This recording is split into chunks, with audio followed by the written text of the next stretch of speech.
दोस्तों AdSense arbitrage को बहुत सारे लोग करना चाहते थे क्योंकि मैंने जो पिछला वीडियो बनाया था उसमें मैंने बताया था कि कैसे आप एडसेंस आर्बिट्राज को बिल्कुल लीगल तरीके से कर सकते हैं। उसमें आपका एडसेंस अकाउंट बैन नहीं होता है क्योंकि गूगल उसको खुद अप्रूव करता है। सो कई लोगों के मन में सवाल था कि वो लोग एडसेंस आर्बिट्राज को करें कैसे। एडसेंस आर्बिट्राज का मतलब होता है कि आप ट्रैफिक को थर्ड पार्टी से परचेस कर रहे हो एंड फाइनली अपने एडसेंस अप्रूव्ड साइट पर उसको लैंड करा रहे हो। सो ऐसे केस में आपको सिर्फ दो चीज़ों का बहुत ज़्यादा ध्यान देना है अगर आप एडसेंस आर्बिट्राज सही तरीके से करना चाहते हो। सबसे पहला है कि आप किस तरह का ऐड बना रहे हो एंड कौन से प्लेटफॉर्म को चूज कर रहे हो, और आपके साइट पर जो विजिटर्स आ रहे हैं आपके ऐड को क्लिक करके उनका इंटेंशन क्या है, वो किस तरह के हैं। हम एक एक करके समझते हैं। सबसे पहला देखो क्या है कि अगर आप ऐड कॉपी बना रहे हो, कोई भी ऐड चला रहे हो, तो वो गूगल की सारी पॉलिसीज़ को फॉलो करें। और देखो वहाँ पे जो आप ऐड चलाओगे किसी थर्ड पार्टी में, वहाँ पर अगर उनकी पॉलिसी को फॉलो करेगा तभी वो आपके ऐड को अप्रूव करेंगे, ठीक है। तो इसका मतलब ये है कि आपको ऐड जो है बिल्कुल जेन्युइन चलाना है, कोई न्यूडिटी इस तरह का कंटेंट पे नहीं चलाना है, वरना आपको मिलेगा भी नहीं और बाद में अगर ऐसा बार बार विजिटर्स आते हैं तो आपको बैन हो जाता है आपकी साइट, ठीक है। तो आपको मेक श्योर करना है कि आपकी साइट पर जो कंटेंट हो, ऐसा कंटेंट जिसको लोग लाइक करें, जिसको लोग पढ़ें। इस तरह के कंटेंट पे अगर आप ऐड चलाओगे तो ज़्यादा से ज़्यादा क्लिक्स आते हैं। अब दूसरी चीज़ है गाइस कि हम किस थर्ड पार्टी को चूज करें जहाँ से हमें ट्रैफिक आए। कल की वीडियो अगर आपने मेरी देखी होगी तो मैंने बताया था कि गूगल इस चीज़ को लेकर के काफ़ी ज़्यादा आपको जो है मतलब कि अवेयर करता है कि आप जिस भी थर्ड पार्टी को चूज कर रहे हो प्लीज़ उसको बहुत ही सोच समझ के चूज करें, क्योंकि बहुत सारी थर्ड पार्टीज होती हैं, वो लोग जाके आपको बहुत ट्रैफिक दे देती हैं, ठीक है। ऐसे केस में अगर आप ट्रैफिक लेना चाहते हो तो मैं आपको फेसबुक, टैबलर, रिव कंटेंट को प्रीफर करता हूँ। वैसे फेसबुक को आप इंडिया के लिए बहुत अच्छे तरीके से यूज कर सकते हो एंड टैबला को आप गैस जाके यूएस में यूज कर सकते हो, यानी टायर वन कंट्रीज़ के लिए टैबला सबसे परफेक्ट है। मैंने उसको खुद यूज किया हुआ है और वहाँ से जो ट्रैफिक आता है मतलब बहुत कमाल का ट्रैफिक है, ठीक है। मैं आपको कभी उसका डेटा दिखा दूंगा। सो आप सभी लोग इन दोनों प्लेटफॉर्म्स को यूज करो, आपको यहाँ पर लेजिटमेट ट्रैफिक मिलेगी, ठीक है। अब तीसरी बात आती है गाइस कि आपने जो ऐड कॉपी बनाई, जो आपने ऐड बनाया है, ठीक है, वो ऐड जो है कैसा मतलब कि होना चाहिए, ठीक है। देखिए आपका जो कंटेंट है आपकी साइट पर, अगर उससे मिलता जुलता ऐड है, अगर उस तरह के इंटेंशन के लोग आपकी साइट पे आ रहे हैं तो गूगल को उसमें कोई प्रॉब्लम नहीं है।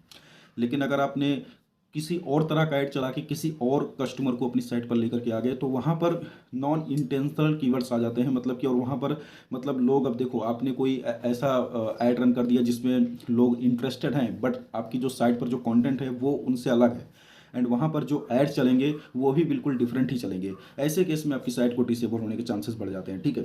इसका मतलब ये है कि आप अपनी साइट के कंटेंट्स को प्रमोट कर सकते हो लेकिन बिल्कुल जेन्युइन तरीके से। ऐसा नहीं है कि आपने कुछ और दिखाया लोगों को और यहाँ पर कुछ और देखा जा रहा है। सो ऐसे केस में लॉस सबका होता है क्योंकि एडवर्टाइजर्स भी चाहते हैं कि उनको सही कस्टमर को पैसा देना पड़े और गूगल भी चाहता है कि हमारे एडवर्टाइजर्स को फ़ायदा हो एज वेल एज पब्लिशर्स को फ़ायदा हो, यानी कि आपको। सो ऐसे केस में वो अगर इस एक्टिविटी को देखता है कि यार नॉन इंटेंशनल लोग किसी पार्टिकुलर ऐड पे क्लिक कर रहे हैं जिनका उनसे कोई ताल्लुक ही नहीं है, तो वहाँ पर एडवर्टाइजर्स को नुकसान होता है और एज वेल एज आपको भी नुकसान गूगल करेगा, क्योंकि बाद में जब वो रिव्यू करेगा ऐड लिमिट लगाने के बाद, ऐड लिमिट लग जाती है पक्का, क्योंकि गूगल इस चीज़ को जब बहुत ही तेज़ी से बम्प देखता है आपकी साइट पे कंटेंट्स में, ट्रैफिक में, तो वो फिर ऐड लिमिट लगा देता है क्योंकि आपके ट्रैफिक को रिव्यू करता है, ठीक है, कि ऐसा कोई ट्रैफिक बोर्ड से तो नहीं आ रहा है। सो ऐसे केस में आपको जो है ध्यान देना है कि आपका जो प्रमोशन हो, जो आपका कंटेंट हो, बिल्कुल सेम हो, तब जाके आपको गूगल जो है ऐड लिमिट लगाएगा भी, तब भी आपको प्रॉब्लम नहीं आएगा क्योंकि आपका अकाउंट सेफ रहेगा। क्योंकि गूगल इस चीज़ को बोलता है कि आप अपने कंटेंट्स को प्रमोट कर सकते हो किसी भी थर्ड पार्टी पे, लेकिन आपको बिल्कुल ध्यान देना है कि वो बहुत ट्रैफिक ना दे एंड आपका जो कंटेंट हो और जो आपका ऐड हो वो बिल्कुल मैच करे, जिससे कि आपके ऑडियंस जो हो आपकी साइट पर जो है विजिट करें, ठीक है, वो वहीं पर रहें। इसीलिए गाइस इस केस में आपको, अगर आप एक टूल्स वेबसाइट बनाते हो, यानी कि अगर आप एक टूल्स वेबसाइट बनाते हो तो आपको बहुत बेनिफिट मिलता है, क्योंकि वहाँ पर कोई बंदा आके जो है टूल्स पर जो है काफ़ी लंबे समय तक रहता है और ऐसे केस में आपका एंगेजमेंट स्कोर भी बढ़ता है और वहाँ पर लगने वाले ऐड से आप पैसा भी बनाते हो और अल्टीमेटली कस्टमर भी सही जगह आता है। सो इसलिए टूल्स वेबसाइट बनाने में ज़्यादा बेनिफिट है। सो उम्मीद करता हूँ कि आपको ये पॉइंट समझ में आ गया कि आप एडसेंस आर्बिट्राज कैसे कर सकते हो। अब इसमें एक और पॉइंट है जो कि थोड़ा सा ब्रॉड हो सकता है कि आप ऐड को बनाएंगे कैसे, उसके कंपेन्स को रन कैसे करेंगे, ठीक है, टैबुला पे या फिर फेसबुक पे। सो गाइस मैं आपको बता दूं कि इसके ऊपर यूट्यूब पर मल्टीपल वीडियोज हैं, आप जाके देख सकते हैं। बहुत सारी वीडियोज हैं, आपको बहुत ही आसानी से समझ में आ जाएगा, ठीक है। सो अगर आप इस तरह की वीडियोज को देख के अगर आप अपना कंपेन रन कर लेते हो तो आपको 100% सक्सेस मिलेगी, 100% आपका पैसा बनेगा, इसकी मेरी गारंटी है। लेकिन अगर आप बिल्कुल नई साइट स्टार्ट किए हो तो मैं आपको रिकमेंड करूंगा कि अभी आप कुछ महीने काम करो एंड ऑर्गेनिक विजिटर्स को लेके आओ, ऑर्गेनिक इंप्रेशंस को लेके आओ अपनी साइट पर, उसके बाद आप प्रमोशन करो तो आपको ज़्यादा बेनिफिट होगा, ठीक है।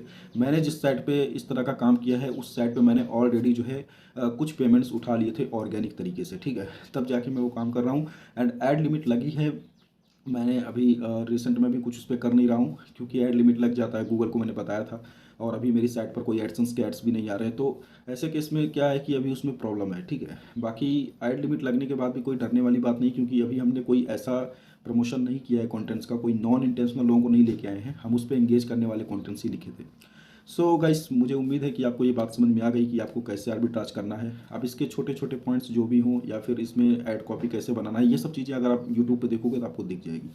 बाकी अगर आपकी कोई क्वेरी हो, इससे लेकर के कोई प्रॉब्लम हो, कोई क्वेश्चन आपके दिमाग में आ रहा हो, तो आप नीचे डेफिनेटली कमेंट कर सकते हो। और मुझे इंस्टाग्राम पर भी @SCO युक्त ब्लॉगिंग कैरियर से जो है, आप मुझे वहाँ पर मैसेज कर सकते हो, मैं वहाँ पर आपको रिप्लाई करूँगा guys. So thank you guys once again for watching the video. Please like and subscribe to this channel. Thank you.